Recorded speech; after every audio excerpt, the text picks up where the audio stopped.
është duke u punuar. Okej, se ndoshta mund të ketë rezistencë edhe nga aktorët privat që me drejt ndoshta e shikojnë shtetin si konkurrent. Por kjo nuk e pengon. Nuk bëhet fjalë që të krijojmë një, le të themi, një distortion të tregut, bëhet fjalë që të krijojmë një transparencë. Kjo do ishte shumë pozitive në rast të krizës, si kjo për shembull, një rezervë shtetërore.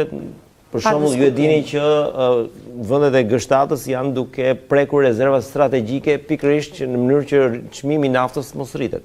Pa diskutim, dhe gjithashtu ne edhe në kuadër të procesit të integrimit evropian do të kemi në plan që të miratojmë një ligj I cili definon rezervën shtetërore që duhet të jetë në pronësi të shtetit, le të themi, me qëllim që të përballimit të krizave në momentet e duhura. Pra janë të gjitha projekte që neve I kemi në proces, ende nuk janë materializuar, por shumë shpejt jam e bindur që brenda këtij viti do të prezantohen dhe janë duke u studiuar kush janë modelet më të mira, të cilat garantojnë edhe atë që thash, pra që tregu do të vazhdojë të funksionojë, pra që nuk do të ketë një monopolizim të tregut nga ana e qeverisë dhe që të garantohet vjeshmëri e furnizimit.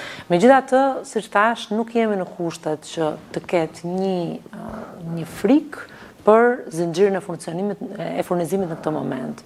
Meraku I vetëm janë çmimet, dhe ne jemi duke monitoruar qoftë çmimet e karburanteve, por edhe çmimet e konsumit, të cilat domosdoshmërisht, nëse kriza vazhdon, mund të impaktohen. Këtu e kisha pyetjen, kur flasim për çmimet e konsumit, e kam parasysh menjëherë çmimet e shportës, produktet e shportës.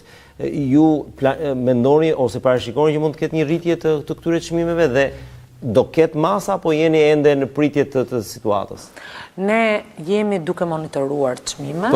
Aktualisht për çmimet e shportës, pra indeksi I inflacionit që është ndryshimi vjetor I çmimeve të shportës në krahasim me vitin e kaluar për ushqimet dhe pijet është me rënje.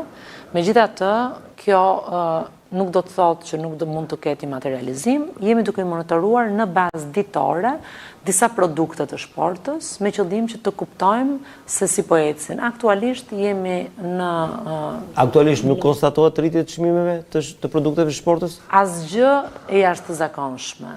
Pra, nuk jemi në kushtet që të megjithatë neve operojmë në një ekonomi tregu dhe për sa I përket çmimeve, pra nëse për çmimet e karburanteve, neve mund të, pra e kemi parashikimin ligjor dhe është ligjërisht korrekt për të ndërhyrë në situata të jashtëzakonshme, në rastet të çmimeve të ushqimeve, është më vështirë pasi nuk është një produkt I cili tregtohet, por është një mori shumë e madhe produktesh të cilat tregtohen dhe është shumë e vështirë që të përcaktosh një çmim pasi ka marka të ndryshme, ka produkte që hyjnë në formë dhe kosto të ndryshme sepse po marr orizin për shembull, orizi hyn edhe I paketuar, hyn dhe me ton, me thas dhe ka marka të cilat janë të një cilësie tjetër, ka marka të cilat janë, pra dhe llojet e orizit janë të ndryshme, është shumë e vështirë që ti të përcaktosh një çmim për një produkt që ka një variacion të jashtëzakonshëm.